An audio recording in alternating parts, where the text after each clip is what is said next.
पिछले 15 महीने से दंड जुर्माने के पैसा जमा करके महतो टोली के पंचों ने पेट्रोमैक्स खरीदा है। इस बार रामनवमी के मेले में गांव में सब मिलाकर 8 पंचायतें हैं।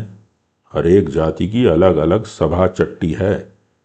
सभी पंचायतों में दरी, जाजिम, सतरंजी और पेट्रोमैक्स हैं।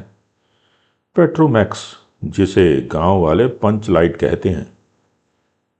पंच लाइट खरीदने के बाद पंचों ने मेले में ही तय किया, 10 रुपए जो बच गए हैं उससे पूजा की सामग्री खरीद ली जाए।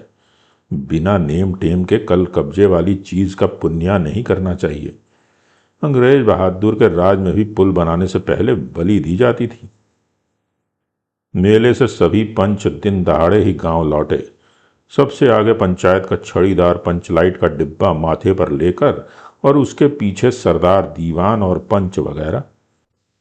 गांव के बाहर ही ब्राह्मण टोले के फुटंगी झा ने टोक दिया, कितने में लालटेन खरीद हुआ महतो? देखते नहीं है, पंच लैट है। बामन टोली के लोग ऐसे ही ताब करते हैं। अपने घर की डिबरी को भी बिजली बत्ती कहेंगे और दूसरों के पंचलैट को लालटेन। टोले भर के लोग जमा हो गए। औरत मर्द, बूढ़े बच्चे सभी काम काज छोड़कर दौड़े आए। चल रे चल, अपना पंचलैट आया है, पंचलैट। छड़ीदार अगनू महतो रह रहकर लोगों को चेतावनी देने लगा। हाँ हाँ, दूर से, जरा दूर से, छू छा मत करो, ठेस ना लगे। सरदार ने अपनी स्त्री से कहा, सांझ को पूजा होगी, जल्दी से नहा धोकर चौका पीढ़ी लगाओ। टोले की कीर्तन मंडली के मूल गैन ने अपनी भगतिया पच्छकों को समझाकर कहा, देखो आज पंचलैट की रोशनी में कीर्तन होगा। बेताले लोगों से पहले ही कह देता हूं, आज यदि आखिर धरने से 1.5 हुआ तो दूसरे दिन से एकदम बायकाट। औरतों की मंडली में गुलरी काकी गोसाई का गीत गुनगुनाने लगी। छोटे छोटे बच्चों ने उत्साह के मारे बेवजह शोरगुल मचाना शुरू कर दिया। सूरज डूबने के 1 घंटा पहले से ही टोले भर के लोग सरदार के दरवाजे पर आकर जमा हो गए। पंचलैट, पंचलैट। पंचलैट के सिवा और कोई गप नहीं, कोई दूसरी बात नहीं। सरदार ने गुड़गुड़ी पीते हुए कहा, दुकानदार ने पहले सुनाया, पूरे 5 कौड़ी 5 रुपया। मैंने कहा कि दुकानदार साहब, ये मत समझिए कि हम लोग एकदम देहाती हैं, बहुत बहुत पंचलैट देखा है। इसके बाद दुकानदार मेरा मुंह देखने लगा। बोला, लगता है आप जाति के सरदार हैं। ठीक है, जब आप सरदार होकर खुद पंचलैट खरीदने आए हैं तो जाइए, पूरे 5 कौड़ी में आपको दे रहे हैं। दीवान जी ने कहा, अलबत्ता चेहरा परखने वाला दुकानदार है। पंचलैट का बक्सा दुकान का नौकर देना नहीं चाहता था। मैंने कहा, देखिए दुकानदार साहब, बिना बक्सा पंचलैट कैसे ले जाएंगे? दुकानदार ने नौकर को डांटते हुए कहा, क्यों रे, दीवान जी की आंख के आगे धुरखेल करता है, दे दो बक्सा। टोले के लोगों ने अपने सरदार और दीवान को श्रद्धा भरी निगाहों से देखा। छड़ीदार ने औरतों की मंडली में सुनाया, रास्ते में सन्न सन्न बोलता था पंचलैट। लेकिन ऐन मौके पर लेकिन लग गया। रूदल साहब बनिए की दुकान से 3 बोतल किरोसिन तेल लाया और सवाल पैदा हुआ, पंचलैट को जलाएगा कौन? ये बात पहले किसी के दिमाग में नहीं आई थी। पंचलैट खरीदने के पहले किसी ने ना सोचा, खरीदने के बाद भी नहीं। अब पूजा की सामग्री चौक पर सजी हुई है। कीर्तनिया लोग खोल ढोल करताल खोल कर बैठे हैं और पंचलैट पड़ा हुआ है। गांव वाले ने कहा, आज तक ऐसी चीज नहीं खरीदी जिसमें जलाने बुझाने का झंझट हो। वो कहावत है ना, भाई रे गाय लूं तो दूहेगा कौन?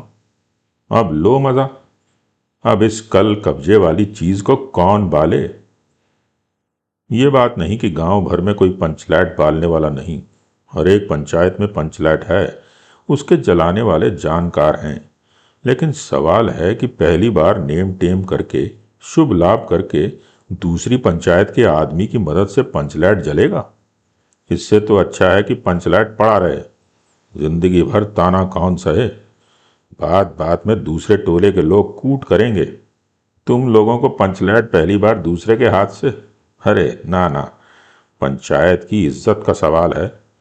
दूसरे टोले के लोगों से मत कहिए। चारों ओर उदासी छा गई। अंधेरा बढ़ने लगा। किसी ने अपने घर में आज डिबरी भी नहीं जलाई थी। आज पंचलैट के सामने डिबरी कौन बालता है। सब किए कराए पर पानी फिर रहा था। सरदार, दीवान और छड़ीदार के मुंह में बोली नहीं। पंचों के चेहरे उतर गए थे। किसी ने दबी हुई आवाज में कहा, कल कब्जे वाली चीज का नखरा बहुत बड़ा होता है। एक नौजवान ने आकर सूचना दी, राजपूत टोली के लोग हंसते हंसते पागल हो रहे हैं। कहते हैं कान पकड़कर पंचलैट के सामने 5 बार उठो बैठो, तुरंत जलने लगेगा। पंचों ने सुनकर मन ही मन कहा, भगवान ने हंसने का मौका दिया है, हंसेंगे नहीं। एक बूढ़े ने आकर खबर दी, रूदल साहब बनिया भारी बतंगड़ आदमी है, कह रहा है पंचलैट का पंपू जरा होशियारी से देना। गुलरी काकी की बेटी मुनरी के मुंह में बार बार एक बात आकर मन में लौट जाती है। वे कैसे बोले। वे जानती है कि गोधन पंचलैट बालना जानता है, लेकिन गोधन का हुक्का पानी पंचायत से बंद है। मुनरी की मां ने पंचायत में फरियाद की थी कि गोधन रोज उसकी बेटी को देखकर सलम सलम वाला सलीमा का गीत गाता है, हम तुमसे मोहब्बत करके सलम। पंचों की निगाह पर गोधन बहुत दिन से चढ़ा हुआ था। दूसरे गांव में आकर बसा है गोधन, और अब तक टोले के पंचों को पान सुपारी खाने के लिए भी कुछ नहीं दिया। परवाह ही नहीं करता। बस पंचों को मौका मिला, 10 रुपया जुर्माना, ना देने से हुक्का पानी बंद। आज तक गोधन पंचायत से बाहर है। उससे कैसे कहा जाए, मुनरी उसका नाम कैसे ले, और उधर जाति का पानी उतर रहा है। मुनरी ने चालाकी से अपनी सहेली कनेली के कान में बात डाल दी। कनेली, चिगो, चिक चिंग। कनेली मुस्कुरा कर रह गई। गोधन तो बंद है। मुनरी बोली, तू कह तो सरदार से। गोधन जानता है पंचलैट बालना, कनेली बोली। कौन, गोधना जानता है बालना? लेकिन सरदार ने दीवान की ओर देखा और दीवान ने पंचों की ओर। पंचों ने एक मत होकर हुक्का पानी बंद किया है। सलीमा का गीत गाकर आंख का इशारा मारने वाले गोधन से गांव भर के लोग नाराज थे। सरदार ने कहा, जाति की बंदिश क्या, जबकि जाति की इज्जत ही पानी में बही जा रही है। क्यों जी दीवान? दीवान ने कहा, ठीक है। पंचों ने भी एक स्वर में कहा, ठीक है, गोधन को खोल दिया जाए। सरदार ने छड़ीदार को भेजा। छड़ीदार वापस आकर बोला, गोधन आने को राजी नहीं हो रहा है। कहता है पंचों की क्या प्रतीत है, कोई कल कब्जा बिगड़ गया तो मुझे दंड जुर्माना भरना पड़ेगा। छड़ीदार ने रोनी सूरत बनाकर कहा, किसी तरह गोधन को राजी करवाइए, नहीं तो कल से गांव में मुंह दिखाना मुश्किल हो जाएगा। गुलरी काकी बोली, जरा मैं देखूं कह के। गुलरी काकी उठकर गोधन के झोंपड़े की ओर गई और गोधन को मना लाई। सभी के चेहरे पर नई आशा की रोशनी चमकी। गोधन चुपचाप पंचलैट में तेल भरने लगा। सरदार की स्त्री ने पूजा की सामग्री के पास चक्कर काटती हुई बिल्ली को भगाया। कीर्तन मंडली का मूल ज्ञान मूर्छल के बालों को संवारने लगा। गोधन ने कहा, स्पिरिट कहाँ है? बिना स्पिरिट के कैसे जलेगा? ले लो मजा। अब यह दूसरा बखेड़ा खड़ा हुआ। सभी ने मन ही मन सरदार, दीवान और पंचों की बुद्धि पर अविश्वास प्रकट किया। बिना बूझे समझे काम करते हैं ये लोग। उपस्थित जनसमूह में फिर मायूसी छा गई। लेकिन गोधन बड़ा होशियार लड़का है, बिना स्पिरिट के ही पंचलैट जलाएगा। थोड़ा गरी का तेल ला दो।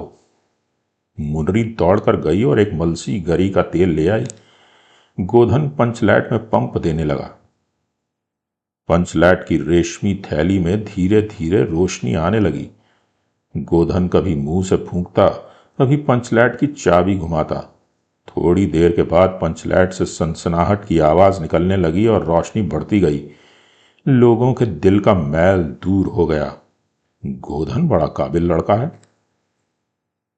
अंत में पंचलाइट की रोशनी से सारी टोली जगमगा उठी तो कीर्तनिया लोगों ने एक स्वर में महावीर स्वामी की जय ध्वनि के साथ कीर्तन शुरू कर दिया। पंचलाइट की रोशनी में सभी के मुस्कुराते हुए चेहरे स्पष्ट हो गए। गोधन ने सबका दिल जीत लिया था। मुनरी ने हसरत भरी निगाह से गोधन की ओर देखा। आंखें चार हुईं और आंखों ही आंखों में बात हुई। कहा, सुना, माफ करना, मेरा क्या कसूर। सरदार ने गोधन को बहुत प्यार से पास बुलाकर कहा, तुमने जाति की इज्जत रखी है, तुम्हारा 7 खून माफ। खूब गाओ सलीमा का गाना। गुलरी काकी बोली, आज रात मेरे घर में खाना गोधन। गोधन ने फिर एक बार मुनरी की ओर देखा। मुनरी की पलकें झुक गईं। कीर्तनिया लोगों ने एक कीर्तन समाप्त कर जय ध्वनि की। जय हो, जय हो। पंचलैट के प्रकाश में पेड़ पौधों का पत्ता पत्ता पुलकित हो रहा था।